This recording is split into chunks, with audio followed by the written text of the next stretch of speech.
I have never met a man so ignorant that I couldn't learn something from him.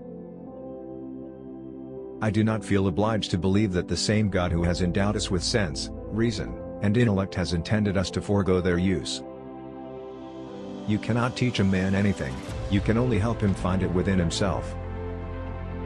In question of science, the authority of 1,000 is not worth the humble reasoning of a single individual. All truths are easy to understand once they are discovered, the point is to discover them. Philosophy, nature, is written in that great book which ever is before our eyes, I mean the universe, but we cannot understand it if we do not first learn the language and grasp the symbols in which it is written. The book is written in mathematical language, and the symbols are triangles, circles and other geometrical figures, without whose help it is impossible to comprehend a single word of it, without which one wanders in vain through a dark labyrinth. Passion is the genesis of genius. The sun, with all those planets revolving around it and dependent on it, can still ripen a bunch of grapes as if it had nothing else in the universe to do.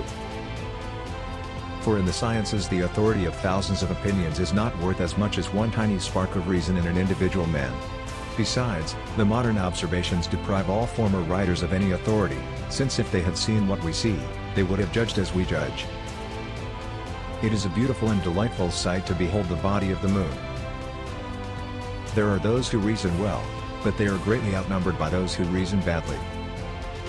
Long experience has taught me this about the status of mankind with regard to matters requiring thought: the less people know and understand about them, the more positively they attempt to argue concerning them, while on the other hand to know and understand a multitude of things renders men cautious in passing judgment upon anything new. Measure what can be measured, and make measurable what cannot be measured. Mathematics is the language in which God has written the universe. My dear Kepler, what would you say of the learned here, who, replete with the pertinacity of the asp, have steadfastly refused to cast a glance through the telescope? What shall we make of this? Shall we laugh, or shall we cry? I esteem myself happy to have as great an ally as you in my search for truth. I will read your work, all the more willingly because I have for many years been a partisan of the Copernican view, because it reveals to me the causes of many natural phenomena that are entirely incomprehensible in the light of the generally accepted hypothesis. To refute the latter I have collected many proofs, but I do not publish them, because I am deterred by the fate of our teacher Copernicus, who, although he had won immortal fame with a few, was ridiculed and condemned by countless people, for very great is the number of the stupid. It is surely harmful to souls to make it a heresy to believe what is proof. By denying scientific principles, one may maintain any paradox. With regard to matters requiring thought, the less people know and understand about them, the more positively they attempt to argue concerning them.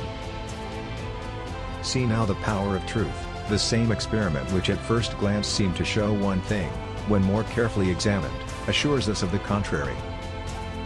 Names and attributes must be accommodated to the essence of things, and not the essence to the names, since things come first and names afterwards.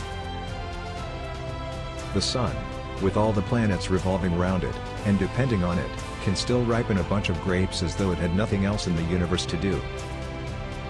In time you may discover everything that can be discovered, and still your progress will only be progress away from humanity. The distance between you and them can one day become so great that your joyous cry over some new gain could be answered by an universal shriek of horror. I have been in my bed for 5 weeks, oppressed with weakness and other infirmities from which my age, 74 years, permits me not to hope release. Added to this, pro dolor. O misery, the sight of my right eye, that eye whose labors, dare I say it, had such glorious results, is forever lost.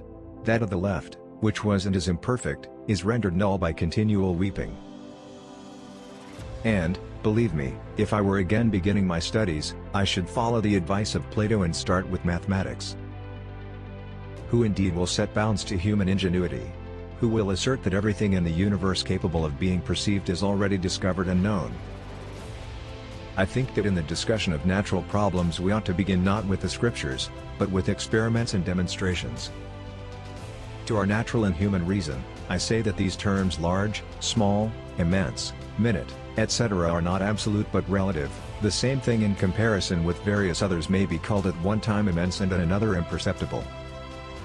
In the future, there will be opened a gateway and a road to a large and excellent science into which minds more piercing than mine shall penetrate to recesses still deeper. The sun with all the planets around it, and depending on it, can still ripen a bunch of grapes as though it had nothing else in the universe to do.